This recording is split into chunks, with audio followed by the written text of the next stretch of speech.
আসসালামু আলাইকুম। সকালটা শুরু হলো প্রায় আমার ৯টা ৩০ মিনিটের দিকে। আমি ঘুম থেকে উঠে ধীরে ধীরে বিছানা থেকে উঠলাম। সকালটা একদম শান্ত আর মনে হলো নতুন দিনের জন্য এক নতুন এনার্জি এসেছে। ঘুম থেকে উঠে সবারই প্রথম কাজ হলো ব্রাশ করা, তাই না? ব্রাশ করার সময় নিজেকে একটু রিফ্রেশড মনে করলাম। মুখটা সাদা আর ঠান্ডা পানির স্প্লেশে একটু জেগে উঠলাম। এরপর নিজেকে হাইড্রেট রাখার জন্য ১ গ্লাস পানি খেলাম খালি পেটে। এটা শরীরের জন্য খুবই উপকারী। এরপর আমার নাস্তা করার পালা। নাস্তা করার পর আমি ফেস ওয়াশ দিয়ে মুখ ধুইলাম, কারণ আমার মুখটাকেও একদম ক্লিন করতে হবে।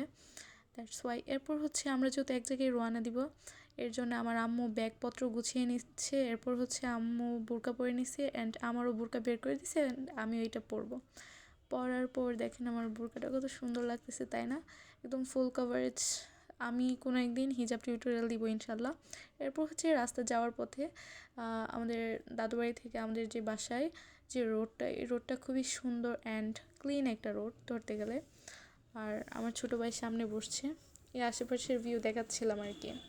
তো সামনে একটা হাই রোড পার হয়ে যেতে হয়, তার জন্য সবাই মানে শক্ত করে ধরে রাখছে। আর রোডটা একটু ভাঙাচোরা আছে আর কি, একটু ঝাঁকুনি খেয়ে খেয়ে খেয়ে যেতে হয় আমাদের, এইটাই।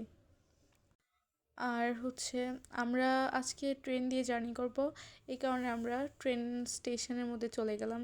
স্টেশনে আজকে অন্য সব দিনের মতো এতটাও ভিড় না, তবুও আজকে কিছুটা ভীতিকর একটা সিচুয়েশন হয়েছিল।